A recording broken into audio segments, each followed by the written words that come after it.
Hello dear students, in today's lecture I am going to discuss about the disease compensation of genes in case of human being।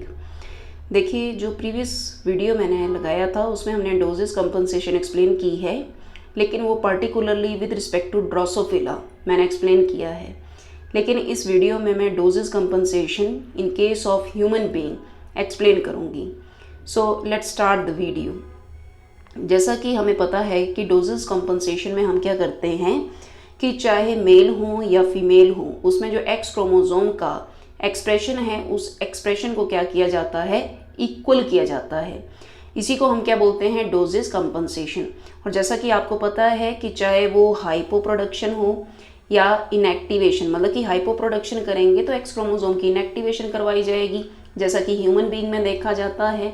और अगर Drosophila की बात की जाए तो Drosophila के मेल में जो एक्स क्रोमोसोम होता है उसकी एक्टिविटी को डबल किया जाता है, जिसको कि हम क्या बोलते हैं, हाइपर प्रोडक्शन बोलते हैं। तो चाहे आप हाइपर प्रोडक्शन करें, चाहे हाइपर एक्टिविटी करवाएं एक्स क्रोमोसोम की, लेकिन मेल और फीमेल में जो एक्सप्रेशन है वो कैसे होने चाहिए, इक्वल होने चाहिए। इसी को हम क्या बोलते हैं, डोजेस कंपनसेशन बोलते हैं। जैसा कि पर्टिकुलरली मैंने आपको बताया कि डोजेस कंपनसेशन हम यहाँ पर ह्यूमन बीइंग के केस में डिस्कस करेंगे। तो देखिए जो एक्स क्रोमोसोम का इनएक्टिवेशन होता है वो फीमेल में देखा गया है, मतलब दो एक्स क्रोमोसोम में से एक एक्स क्रोमोसोम को बार बॉडी में कन्वर्ट करते हैं। बार बॉडी जो कि एक फैकल्टेटिव हेटेरोक्रोमेटिन है, और इसको हम इनएक्टिव फॉर्म में क्या करेंगे, मीन्स कन्वर्ट करेंगे। तो देखिए किस तरह से, जैसे बार बार और बर्ट्रैम, ये दो साइंटिस्ट थे जिन्होंने फीमेल कैट में देखा था कि भाई बार बॉडी उसमें प्रेजेंट होती है, लेकिन मेल कैट में बार बॉडी क्या रहती है, एब्सेंट रहती है। और बार बॉडी जो नाम रखा गया था वो आफ्टर द डिस्कवरर नाम रखा गया है सर बार के नाम पर। बार बॉडी सेल्स जैसे कि स्किन है या ओरल एपिथेलियम है या फिर ब्लड सेल्स हैं, उनमें बार बॉडी मिल जाती है। जैसे कि ह्यूमन फीमेल जो हैं, अगर बार बॉडी इसमें प्रेजेंट है तो हम इनको सेक्स क्रोमेटिन पॉजिटिव बोलते हैं, और जो ह्यूमन मेल है जो कि सेक्स क्रोमेटिन नेगेटिव होते हैं, क्योंकि ह्यूमन मेल में बार बॉडी एब्सेंट होती है। इसी तरह से जो बार बॉडी है, जैसे आप देख रहे हैं sex chromatin of female cat में बार बॉडी प्रेजेंट है और मेल कैट में बार बॉडी एब्सेंट है। इसी तरह से जैसा कि बार बॉडी की पोजीशन हमने बात करी है कि बार बॉडी की पोजीशन न्यूक्लियस के नज़दीक भी हो सकती है, न्यूक्लियोप्लाज्म में भी हो सकती है, और साथ में जो न्यूक्लियर मेम्ब्रेन है वहाँ पर भी बार बॉडी का लोकेशन देखा जाता है। तो ये जो बार बॉडी है इसके लिए स्टेनिंग के लिए हम बेसिक डाइज या बेसिक स्टेन का यूज़ करते हैं। अब जैसा कि लायन हाइपोथेसिस जो कि मैं प्रीवियस वीडियो में एक्सप्लेन कर चुकी हूँ, लेकिन we have to discuss the dosage compensation in human being, तो थोड़ा सा रेफरेंस में यहाँ पर लगाऊंगी लायन हाइपोथेसिस के लिए। तो जैसा कि लायन हाइपोथेसिस में ये बोला गया था कि जो भी हम एक्स क्रोमोसोम की इनएक्टिवेशन करते हैं फीमेल में, इसी को लायन हाइपोथेसिस बोला जाता है। और जो भी नंबर ऑफ बार बॉडीज होती हैं वो नंबर ऑफ एक्स क्रोमोसोम -1 होता है।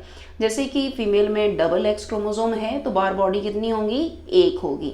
इसी तरह से अगर मैं XXY सिंड्रोम मेल की बात करूं तो इसमें बार बॉडी कितनी मिलेगी, 1 बार बॉडी मिलेगी। जैसे कि XXXY मेल में 2 बार बॉडीज होती हैं, या फिर जो XXX मेटा फीमेल है इसमें भी 2 बार बॉडी देखने को मिलेंगी।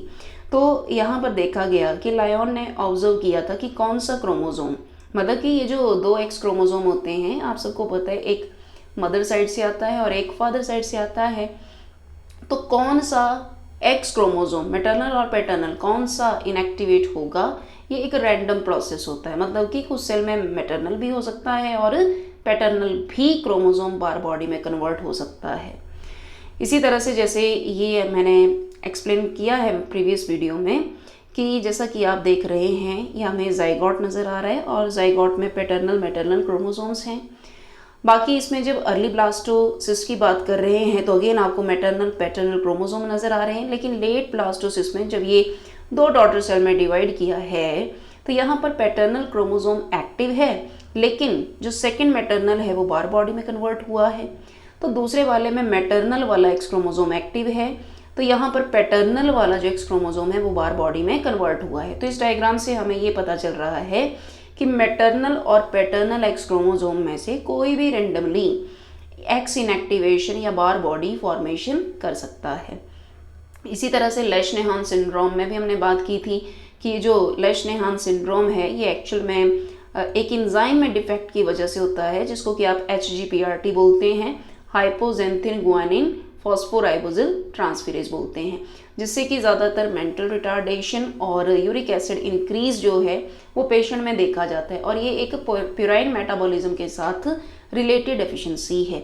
तो यहाँ पर देखा गया था कि जब ऐसे पेशेंट से जो फाइब्रोब्लास्ट लिए गए थे तो हाफ फाइब्रोब्लास्ट में फंक्शनल एंजाइम था और हाफ में वो फंक्शनल एंजाइम नहीं था। तो ये एक्सप्लेन करता है कि दो एक्स क्रोमोसोम में से कोई सा भी X chromosome randomly barr body में कन्वर्ट हो सकता है। इसी तरह से anhidrotic ectodermal dysplasia, this is one of the another example of the Lyon hypothesis and it is X-linked disorder। इसी तरह से हमने बात की थी मेल टॉर्टोइज की और साथ में हमने बात की थी कैलिको कैट में। तो कैलिको कैट और टॉर्टोइज में अगर देखा जाए तो मैंने ऑलरेडी बताया है कि कैलिको कैट में जो पैचेस मिलते हैं या टॉर्टोइशल में कैट जो भी पैचेस मिलते हैं फर के, the reason is X inactivation into a bar body। इसी तरह से अगर मैं यहाँ पर बात करती हूँ black and white fur of mouse, तो यहाँ पर भी जो केस आता है जैसा कि आप देख रहे हैं कि इनिशियल जितनी भी सेल मिल रही हैं उसमें कैपिटल B और स्मॉल b दोनों हैं। मतलब कि हो सकता है कि ये जो स्मॉल b जो कि वाइट कलर फर के लिए रिस्पॉन्सिबल है और कैपिटल B जो कि ब्लैक कलर फर के लिए रिस्पॉन्सिबल है, इस वक्त तो हमें दोनों के दोनों क्रोमोसोम एक्टिव नज़र आ रहे हैं, लेकिन जब इनमें एक्स इनएक्टिवेशन होती है तो कुछ एक सेल में आप देख रहे हो स्मॉल b एक्टिव है और कुछ एक सेल में कैपिटल B एक्टिव है। जहाँ पर कैपिटल B क्रोमोसोम एक्टिव होगा उससे हमें ब्लैक फर मिलेगी और स्मॉल b से हमें वाइट फर मिलेगी। तो फाइनली देखा गया था कि माउस में वाइट और ब्लैक कलर के जो पैच मिलते हैं वो एक्चुअल में एक्स क्रोमोसोमल इनएक्टिवेशन जो कि रैंडम सिलेक्टेड होते हैं उसकी वजह से देखा जाता है। अब इसी तरह से जो हमने एंडोसिस कंपनसेशन ड्रोसोफिला के बारे में बात किया था वो पर्टिकुलरली आई हैव डिस्कस्ड कि यहाँ पर जो MSL जीन्स हैं, मतलब कि मेल स्पेसिफिक लीथल जीन है, वो इम्पॉर्टेंट रोल प्ले करते हैं। तो ये ऑलरेडी डिस्कस किया जा चुका है। अब पर्टिकुलरली जो मेन टॉपिक है हमारा वो एक्स इनएक्टिवेशन मैमल में मैं एक्सप्लेन करूँगी और यहाँ पर जो पर्टिकुलर जो जीन्स हैं उनके रिस्पेक्ट में बात करेंगे। तो देखो, इसको एक्सप्लेन करने से पहले मैं एक डायग्राम के ऊपर जाऊँगी, उस डायग्राम को आपने ध्यान से देखना है। देखिए इस डायग्राम में आपको ये एक्स क्रोमोसोम नज़र आ रहा है और इस एक्स क्रोमोसोम में ये जो जिक रीजन नज़र आ रहा है जिसको कि हम एक्स इनएक्टिवेटेड सेंटर बोलते हैं, तो इस जिक पोर्शन में आपको ये दो जीन्स नज़र आ रहे हैं। जैसे कि एक तरफ जिस्ट नज़र आ रहा है और दूसरी तरफ जो है वो T6 नज़र आ रहा है।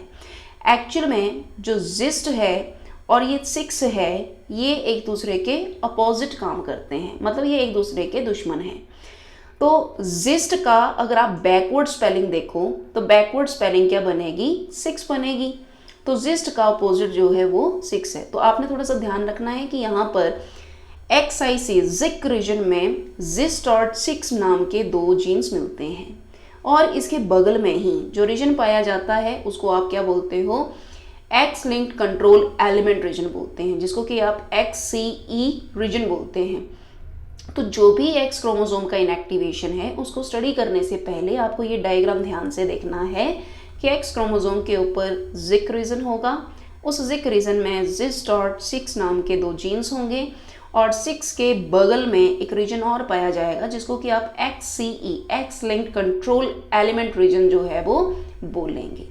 तो अब ये मैं सारा पॉइंट क्यों यहाँ पर एक्सप्लेन कर रही हूँ, इसका कारण ये है कि जो भी एक्स क्रोमोसोम का एक्स इनएक्टिवेशन होता है उस इनएक्टिवेशन में जिक रीजन बहुत इंपॉर्टेंट रोल प्ले करता है और ये स्टडी किया गया था by Eva Thurman and Klaus Patau के थ्रू।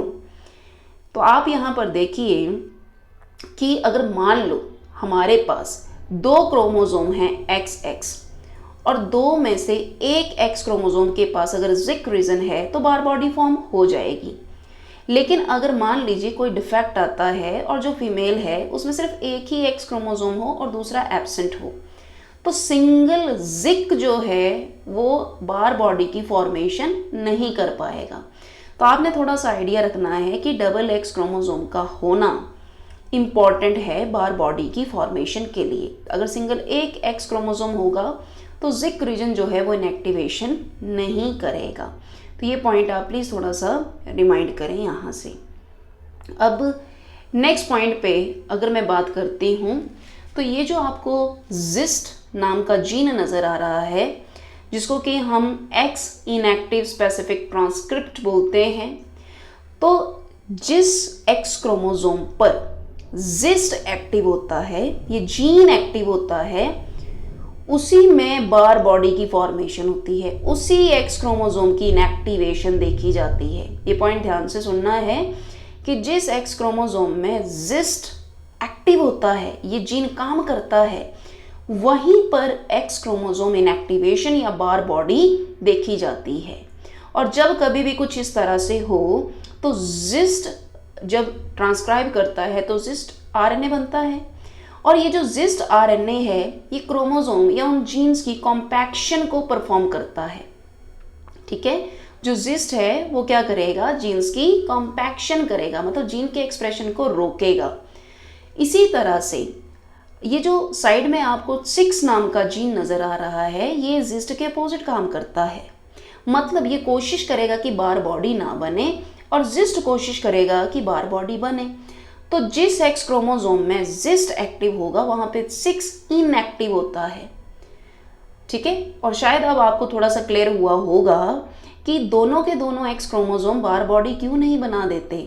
वो इसलिए नहीं बनाते हैं क्योंकि एक एक्स क्रोमोसोम में 6 एक्टिव होता है और वो जिस्ट को इनएक्टिव करके रखता है। ठीक है, और जिसमें जिस्ट एक्टिव होगा वहां पर 6 इनएक्टिव होगा। ऐसे क्रोमोसोम में बार बॉडी की फॉर्मेशन हो जाएगी। तो बस इतना ध्यान रखना है आपने कि जिस्ट और 6 ये दोनों के दोनों जीन एक दूसरे के एंटी अपोजिट काम करते हैं। ठीक है, और इसी तरह से ये पॉइंट मैंने ऑलरेडी बता दिया है कि जिक रीजन क्या है और इसमें पाए जाने वाले जिस्ट और 6 क्या है, और 6 के साइड में जो रीजन पाया जा रहा है जिसको कि आप XCE रीजन का नाम दे रहे हैं। ठीक है, तो ये थोड़ा सा आपने आइडिया रखना है। अब ये जो XCE रीजन है ये क्या करता है, आपको मैं थोड़ा सा बता दूं कि जो XCE रीजन है, ये XE रीजन जो कि एक्स क्रोमोसोमल कंट्रोलिंग एलिमेंट है, ये 6 के साइड में मिल रहा है। तो 6 के साइड में मिलने का मतलब, अब मैं यहाँ पर डायरेक्ट क्लियर कर रही हूँ कि आप ध्यान रखें कि 6 और साथ में ये जो XCE रीजन है, ये दोनों कैसे हैं, ये दोनों आपस में मीन्स फ्रेंड हैं। 6 और XCE रीजन फ्रेंड हैं। ठीक है, तो जहाँ पर जिस्ट एक्टिव होगा वहाँ पे 6 और XCE रीजन कैसे होंगे, इनएक्टिव होंगे, और जहाँ पर जिस्ट इनएक्टिव होगा वहाँ पे 6 और साथ में ये जो रीजन है XCE रीजन, ये कैसा होगा, स्ट्रांग होगा। ठीक है, तो आपने ये पॉइंट्स जो हैं वो थोड़े से क्लियर करने हैं। अब एक्स इनएक्टिवेशन जब होती है तो 3 फेजेस देखे जाते हैं। वो 3 फेजेस कौन कौन से हैं, इसमें आएगा सबसे पहला फेज जो होता है उसको आप इनिशिएशन बोलते हैं, सेकेंड फेज को आप स्प्रेडिंग बोलते हैं, और जो थर्ड फेज आता है उसको आप मेंटेनेंस बोलते हैं। ठीक है, तो आपने थोड़ा ध्यान रखना है कि जो फेजेस यहाँ पर आएंगे उनको हम इनिशिएशन, स्प्रेडिंग और साथ में मेंटेनेंस बोलते हैं। सबसे पहले देखेंगे कि इनिशिएशन किस तरह से देखा जाएगा। तो देखिए, इनिशिएशन के दौरान, इनिशिएशन जब होगी तो भाई यहाँ पे आपको नॉर्मल 2 एक्स क्रोमोसोम नज़र आ रहे हैं, और इन 2 एक्स क्रोमोसोम में आपको जिक रीजन भी नज़र आ रहा है। अब मैंने जैसे आपको बताया कि इनएक्टिव तो एक ही एक्स क्रोमोसोम होगा, बार बॉडी तो एक ही बनेगी। तो मान लीजिए अब इन दोनों में से ये जो आपको नज़र आ रहा है, इस एक्स क्रोमोसोम पे क्या होगा, इनएक्टिवेशन देखी जाएगी। तो ये सारा कि दोनों में से कौन सा एक्स क्रोमोसोम इनएक्टिव होगा, ये सारा इस बात के ऊपर डिपेंड करता है कि जिस्ट और 6 में जो भी जीन एक्सप्रेशन का इंटरप्ले है, कम्युनिकेशन है, वो किस तरह से देखी जा रही है। तो यहाँ पर इनिशिएशन में आपने ये पॉइंट क्लियर किया है कि किस तरह से दोनों में से कोई भी एक एक्स क्रोमोसोम जो है वो इनएक्टिव हो सकता है। चलिए नेक्स्ट मैं बात करूंगी स्प्रेडिंग के लिए। अब जब स्प्रेडिंग की बात करेंगे तो एक्चुअल में ये जो जिक या जिस्ट जब एक्टिव होगा तो आपको बताया गया कि जब जिस्ट एक्टिव होता है तो ये क्या करवाता है, क्रोमोसोम की कॉम्पैक्शन करवाता है, उसको बार बॉडी में कन्वर्ट करता है। और जैसे ही ये जिक एक्टिव होगा तो ये स्प्रेडिंग इसलिए बोली जा रही है क्योंकि आप देख रहे हैं कि क्रोमोसोम के दोनों साइड्स पर जो भी जीन्स हैं उन जीन्स का कॉम्पैक्शन देखा जा रहा है। इसीलिए इस स्टेप को क्या बोलते हैं, इस स्टेप को हम बोलते हैं स्प्रेडिंग। तो जब स्प्रेडिंग होगी तो आप थोड़ा ध्यान रखें कि दो इंपॉर्टेंट प्रोसेस देखे जाते हैं। जैसे जो भी डीएनए है, डीएनए का मिथाइलेशन होता है और जो हिस्टोन प्रोटीन देखी जाती हैं उनकी मॉडिफिकेशन होती है। हिस्टोन प्रोटीन की मॉडिफिकेशन होगी और जो डीएनए है उसका मिथाइलेशन होगा। तो यहाँ पर स्प्रेडिंग पर आपको यही बात समझ आ गई होगी कि क्रोमोसोम के दोनों तरफ, दोनों साइड पर जीन का कॉम्पैक्शन जो है वो देखने को मिलता है। अब हम बात करेंगे थर्ड स्टेप की, और थर्ड स्टेप क्या है, थर्ड स्टेप है हमारा मेंटेनेंस।